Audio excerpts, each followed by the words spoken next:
this way. Emotional surges are expected in pre-meta swell, but not like this. Celestine paused before saying, "No, not like this. And not this far along. The surges are purported to be very early on in the pregnancy." "What are we to do?" Wen said, her own voice breaking with emotion. "She's been here a week, and every day, every hour, it grows worse." Their impassioned chatter grated on Petra's exposed nerves, searing her mind with agony. Her nails scraped against the rock. "There must be something we can give her to ease this suffering," Wen continued. "This strange hunger, the pain." "Blood," said Celestine. "She won't drink it," Wen returned. "I've tried, you've tried, Stop it!" Petra snarled over her shoulder, tears raining down her cheeks, relentless. "Stop talking about me as if I'm not here!" Both females froze in the glare of the sunlight, their gazes cutting to her immediately. Petra despised the fear and empathy she saw in their eyes. Or maybe their expressions made her feel frustrated, or was it desperately sad? She didn't know. Whimpering, she gripped the underside of her large belly. She couldn't decipher her feelings. There were too many of them, and too much of them. What was wrong with her? And was it affecting her baby? Celestine moved toward her. "You must drink." "No," Petra growled. Blood.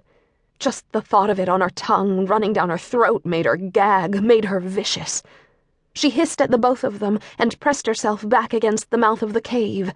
She wanted to drink, wanted to feed her growing ballast, but she couldn't keep anything down. Gods, wasn't vomiting worse for the child? Tears in her own eyes now, Wen started rolling up her sleeve. "You can have mine, baby.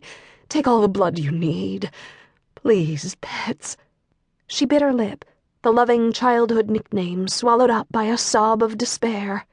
"Seeing you like this?" Overhead, the hawk cried, swooping in low before returning to the sky. Petra glanced up and growled at the bird. She'd told Danny she didn't want to see her, didn't want a ride over the treetops of the rainforest, didn't want the female's looks of sympathy or fear. But her best friend refused to leave, to retreat to her nest.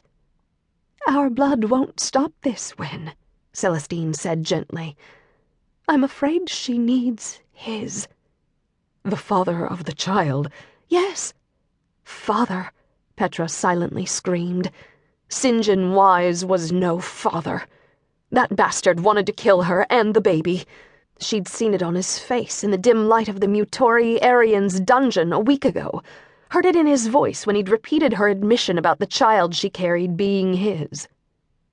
She turned and ran into the cave. Sobs burst in her chest, scraping her throat. She wanted to get away from her mother and Celestine, from everyone, from light, heat, sound. She wanted to search for darkness. Maybe it would claim her. No. Fuck no. She had to survive for the Ballas. She had to fight her pain and misery, grant this child the home and family it deserved. "Oh, gods," she heard Wen cry. "It's not possible to bring Synjon Wise here, is it? To ask him to care for her and the child? After what was done to him? Does he even remember their time together?" "His memories weren't taken, just his emotions," Celestine said, her voice echoing inside the walls of the cave. "He knows about her and the Ballas. He knows that she carries the grandchild of his enemy. The question is, will he care?" Petra met the back of the cave. It was dark and wet and cold and rough, but it welcomed her. Breathing heavily, panic and sickness and fear and anger rippling through her, she curled up against it and tried to force every thought, every feeling, every memory out of her mind. But it was impossible. Along with the staggering emotional and physical pain in her body, her brain conjured her past, flipping by scene after scene. She saw every bit of her childhood in the rainforest. She saw the hunts, the shifters, her friends. She saw her work, helping shifters with their early transitions. She saw her brothers. She saw Synjon. Once again, she experienced the desperation and pain of dragging